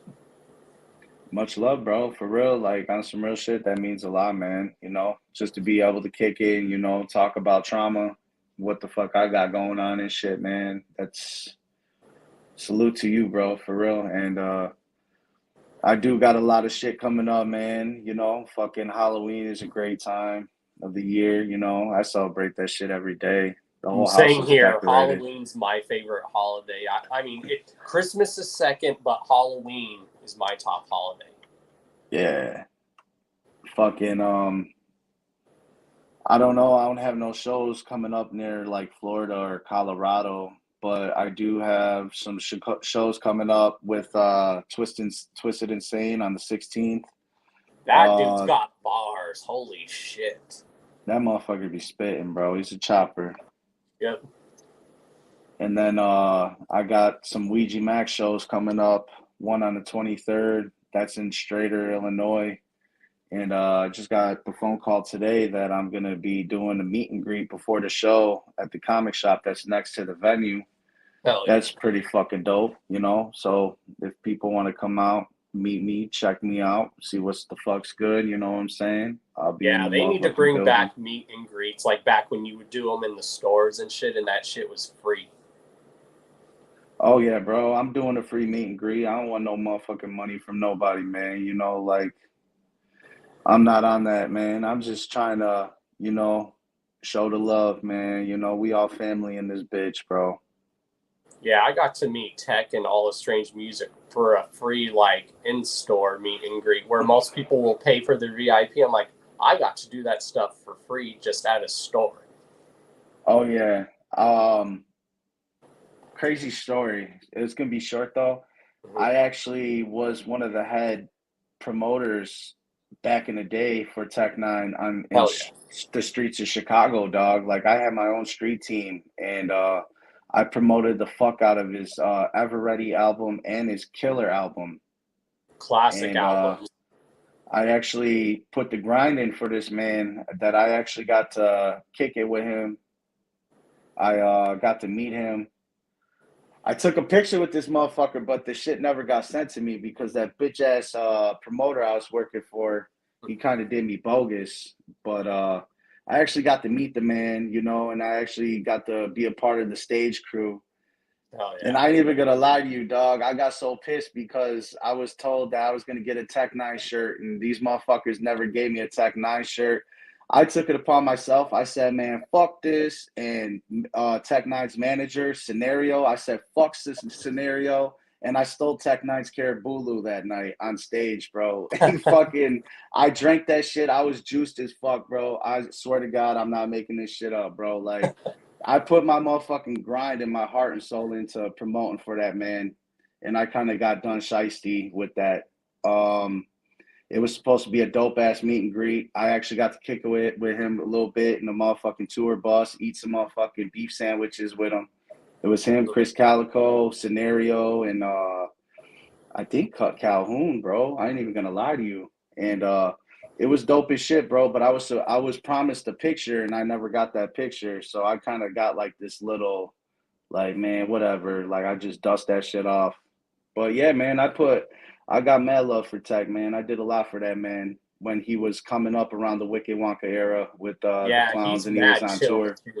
He's mad chill. He's very humble. So's Chris Calico. Like Chris Calico, that man has a singing voice. Like, oh my god. Somebody came up to me and they were trying to say some shit like, man, bro, you kind of remind me of Tech a little bit. And I'm just thinking like, first off, I'll be spitting that fucking fast. Right. You know? I guess he could he was saying that probably because of my flow patterns. Like I go from like a slower, steady flow to a quick, fast flow. And like, you know, they call that shit versatile, bro. And that's just how I am, man. I want to be versatile, you know. I want to change shit up. I'm not always trying to sound the same every time I fucking jump on a track, you know? Exactly. I'm glad artists do that. Like Tech is an example. Like he was seen as a rapper, but now you can't really just call him rapper. You call him an artist. He can do a rock song. He can do a straight singing song. He's so diverse. So I'm slowly naming those albums that your wife, I believe, was asking. Another one I want to throw out there would be I really fucked with Angelic and what was the other one? I liked Ever Ready, but Ever Ready was probably fire as fuck too. Like that was a great album. Like Come Gangsta and all them songs that he had on that fucking album, man. Like I bumped the fucking shit out of his shit. I think the ring was on that song too, on that album. Yeah, that's one of my top Tech songs is This Ring. I still love that song to this day. That when he performs that live, I still rap along with that whole song word for word. One of my favorite albums that now we're talking about this, I'll give you another one would probably be KOD, man. Like oh yeah, that album got KOD a lot. is like touches here too, dog. Like yeah. Like I told you, I'm not really good at naming fucking top 5 albums or like shit like that. But like when I start talking about topics, it comes to my head. You know what I'm saying? Yeah, and that's another reason why I've always enjoyed the Clowns is they're so diverse. Like they'll still have that clowny sound, but then they'll like sound different than the very last, and I love that. Like so I told you the whole point is every Joker's card is supposed to have its own sound and thing to it. Mm-hmm. But you can also see the influence during the era of when that album came out. Like what was popular during Malenko and Jucko Brothers, there was a lot of the rap rock or rap metal scene. So that's why ICP was always thrown into like rap metal back in the day. Mm-hmm. And then when you hear like probably like Carnival of Carnage, what was popular in the early 90s? Like Beastie Boys, Ghetto Boys, NWA. You can see a lot of influence in there. Mm-hmm. Yeah. Most definitely. Well, yeah. Do you want to give any shout outs? And of course, can we at the Hours of Chaos give it a shout out? And yeah, you can just plug in whatever you want also. For sure, man. Much love to you, man. Big shout out to you and everybody that's watching the live that's been sitting here for an hour and 40 minutes waiting for my ass to join. My bad about the beginning, dog. Fucking All good. I didn't know that you needed headphones and shit. Like I told you, man, I really don't be going live or doing shit like this, so it's a fucking honor. And I actually had a great fucking time, man. And I seen this is your 180th episode or some shit, right? 188. 188. God damn, you've been pushing on, man. Yep, I've been doing the Most show definitely. for 5 years. It's crazy. 5 years? Hell yeah, man. And you usually do your yearly shows that you host yourself, or do you do anything like that? I'll do an anniversary thing. I want to try doing a thing where if the artist or group has equipment at their house, maybe have live concerts in between breaks, or where an artist spits a song during a break. I think that'd be dope. Oh yeah, most definitely. Fucking yeah, if you ever have any fucking shows or anything that you're hosting, I most definitely would be a part of it if you would like me to be. Fucking just a phone call away, dog. Oh yeah, and like I said, you're always welcome here on the show anytime. Oh yeah, man. I most definitely will be popping back in and doing some other shit too, Because I've always loved having people on the show more than once. That's one thing I'll do when I watch interviews is I'll binge watch them. I'll be okay, that's when they had the artist on that one time. Let's see what they're up to now that they recently interviewed them. And that's always cool to see that. Oh yeah. It's just been a busy fucking month for me, man. Just getting ready for all these shows and, fucking still trying to manage life every single fucking day. Hell yeah. Well, much love, man. And yeah, I will definitely check out your store. Much love to you too, man. Motherfucking shout out to everybody that's watching and at the Hours of Chaos, man. Salute to you, man. It was fucking dope as fuck, man. Can't wait to meet you in person. Hell yeah. And anyone out there that's watching, interview this man. Let's get this man to go places because this man has talent. Appreciate the fuck out of you, bro. For real. First time at the motherfucking show in Colorado, dog. Hearing that you were there watching me when I was on stage front row, bro. That means a fucking lot, dog. For real, man. Hell yeah. We'll definitely try to get a show booked here in Florida for you. Hell yeah, bro. Hey, on some real shit, bro. After this, bro, send me your info, man. And send me your shirt size. I'm going to send you some motherfucking shit, dog. I appreciate you. Hell yeah. And that's another question I know people have been asking. Can we expect your music to be on hard copy in the future? So I've been teasing the fuck out of everybody, bro. I've been having this idea in my head that I was just going to keep dropping singles. And now it got to the point where I'm actually out here doing these shows. I'm having people come up to me and they're asking me, yo, I want a CD. I want an album. Where can I get an album? And I'm just like, fuck, man. I dropped all these singles, and just released them as singles instead of making an album. But on some real shit right now, I am working on my first, I guess you could say it's an album, but it's an underground mixtape. And it's going to be produced by my boy Also On Some Other. And some tracks are going to be produced by me because I produce as well, other than just being, Trauma. That's something I like to do as well. Oh, yeah. But yes, I am working on a fucking album and it's going right now. I'm doing the shit. I just got my studio set up. I just relocated and all that. So that's what I've been working on. I'm getting that all ready. But most definitely there is going to be some hardcover fucking albums coming in the motherfucking future, man. Hell yeah, we definitely have all your links peeped down in the description for everyone. Oh yeah, most definitely. All the music's all over all music platforms, and I'm gonna keep getting this. I love the fuck out of y'all for real, and it was a pleasure being on your show, homie, for real. Hell yeah, later, man. Whoop whoop.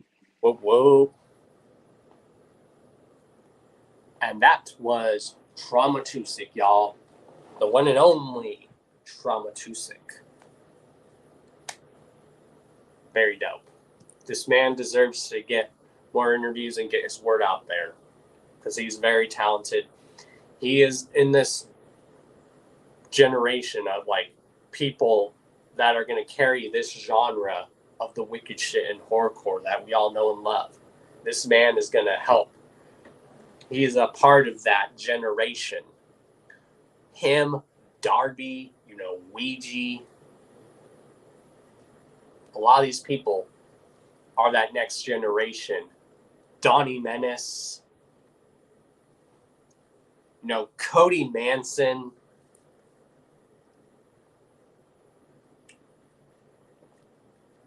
There's so many out there. So yeah, let's get into some more news topics for the night, and then we will go ahead and get out of here. Because then your boy is going to get some food. Yep. Yeah, there's just so many great up-and-coming people. Like Trauma said, we got to uplift these artists that have talent. Jay even said that in an interview, that we got to help put out this younger generation of the artists and the wicked shit and horrorcore. We got to help put these artists out. We all got to uplift each other. Same with this YouTube streaming community. We got to uplift each other, not outdo each other. This ain't no competition. I ain't doing this show in the same competition. I'm doing this show because I want to give props and put out and promote people that deserve that recognition. People that are up and coming. People that have paid their way. And then people that are well known. Which is why on the Hours of Chaos podcast, we'll get people that are up and coming. We'll get people that people have probably heard of. Then we'll get, of course, people that people do know. We have all different types of guests on this show. There's been people that have been on this show that people have never heard of until they come on the show, and then they end up becoming fans on that show. And I love helping those artists do that, is gaining fans or supporters by having them on the show. I love doing that for our guests. All about just spreading that good karma and never asking for anything in return. Yes, hashtag underground unity. Correct. Nobody, man. Very correct. And yeah. If there's anything else you guys want to talk about that you want me to talk about tonight, just let me know. I will talk about it. And who knows, maybe some of the things you might suggest me talking about for a bit might be one of the topics I talk about tonight.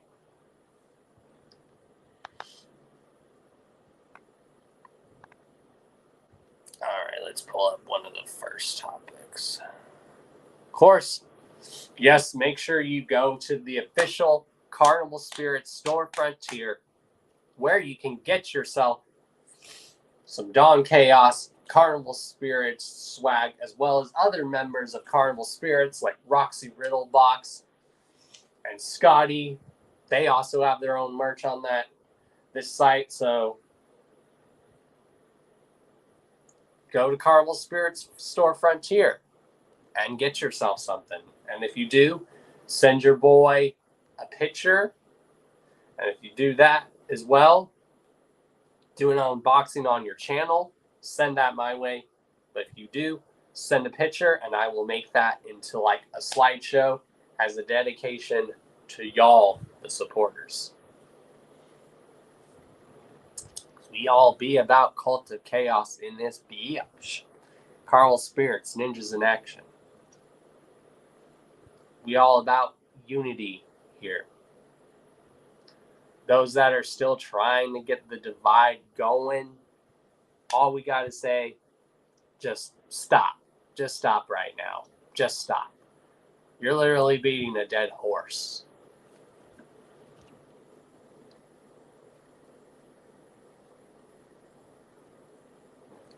Quit trying to fill the void that some people might have left. Just stop. Just stop. You're making yourself look like an idiot. Debauchery. But debauchery is always welcome here in the Chaos Home. And because Lady Chaos is giving me that look. Y'all know that look that your woman gives you? Oh, and she's going to come in here for a little bit and join us. Like always. Which is cool. Hey, that mama. My underwear on display. No one sees it. They don't want it. So, yeah. She's going to come in here and talk with us.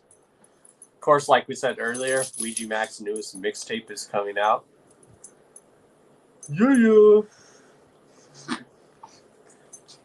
I love that artwork. I don't know why.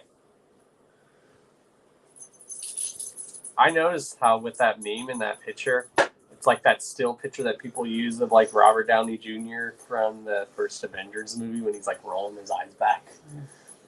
That's what it makes me think of. Let's see, what else do we got? Shout outs to Scythe the Gang, Triple Six the Gang. Yay. And speaking of them, they actually have a mini album that is coming out very soon. So pre-save the album, because if you pre-save the album, you will get a %. I think it says it on one of these images on like their merch store, which is very dope. But yeah, it's just going to be like a little mini album. There's the track list. So yeah. Trying to read it. Yeah, pre-saving, you'll get 20% off merch. So go get yourself some Scythe the 666 Gang. Scythe Gang. Gang, gang. Gang, gang. Go get yourself some merch. And yeah. And speaking of that, King Zab, shouts to him, recently had, where is it? Hold on, y'all.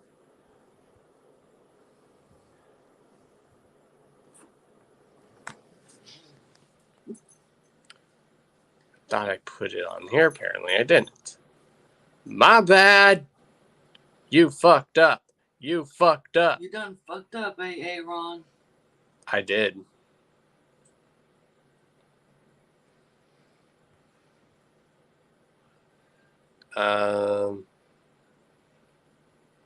What'd I do with it, Joe? There it is. My bad.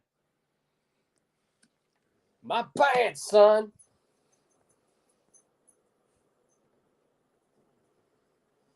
Okay, it's not adding.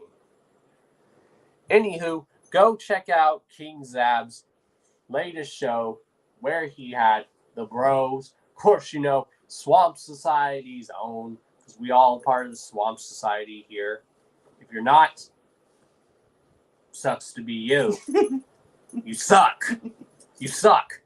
Because even we here are part of the Swamp Society. Hence why we're going to get that tattooed on us. Speak for yourself. Anywho. Just kidding. Anywho, but yes. Swamp Society's own Darby O'Trill and Devereaux were on the King Zab show. So go watch it. Do it. Do it now. Do it now. Do it now. And yeah. What else? We have Hollow Wicked announced. Apparently Wickedwood is performing there. But then you might be confused saying, wait, is it canceled because Hoax that they got canceled? Maybe they did, maybe they didn't. Who said they got canceled? Oh, one of the members of Wickedwood. I don't believe Hoagie. Hoagie, come on here and confirm that. I love you, bro, but come on here and confirm that. I think you're just playing our leg. Pulling my leg, bro. Ravioli. Ravioli gang. Yeah.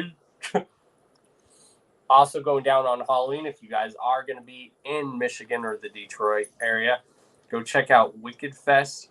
Project Born is playing there. Yeah.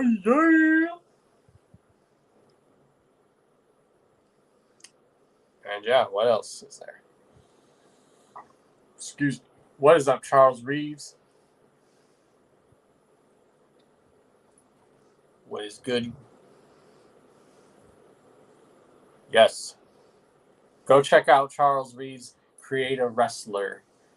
That he does. He's done like the Create a Wrestler of me that you guys can see like in the intro of this video, but he's done like an updated version, which I will add to the intro. Charles Reeves did that?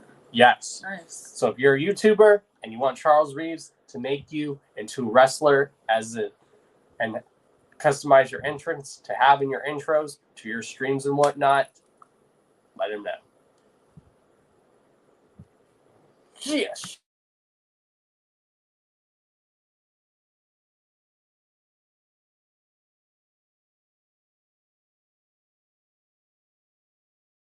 A cola, to be exact. And yeah. Hey, baby. Hey, babe. Everyone else, look. I made you look. I didn't look at it. But they all did. Sorry. I'm in a good mood, y'all. This was another great show, I might say. You did a good job. And to get you guys hyped for the next shows, some of you guys know who our guest is going to be in November, the 17th of November. But if you do know, don't say it. But you guys are going to lose your shit when you find out who our guest is going to be. November 17th. But next week, you're going to be getting 2 guests on the Hours of Chaos podcast. You spoiled motherfuckers. But I love you. Next week, we are going to be joined by Lilith the Sinful. Hell yeah, I'm looking forward to that one. She's very awesome. Very talented. She's from my home city of Denver, Colorado. And then we will also be joined that same night by The Freak Show. Which, if you guys haven't, go check out the track that he did with Chuckles. Shouts to Chuckles, who's also been on the Hours of Chaos podcast. They did a song together called Chaos, or Bring the Chaos. Which, maybe we should make that the official theme of the Hours of Chaos podcast. Anywho, they are going to be joining us next week. And then, the following week, we will be joined by, out of Utah, Wacko. Which, thank you to Nobody Man, if you are still in the chat, who helped make this happen. Shoutouts to Nobody Man and everyone else that does make these interviews happen, or that say, hey, Don, you should interview this one person. Shouts to you guys, Cult of Chaos, Swamp Society, bitch. Anywho, we are going to go get some dinner, probably make something. We might just go somewhere. I don't know. But all I got to say is I am Mr. D to the O to the N to the C to the H to the A to the O to the S, your friendly neighborhood JUGGALO, the Karma Millionaire. If you don't know, now you know. And if you still don't know, Your mom's a hoe. See you guys next week. Deuces.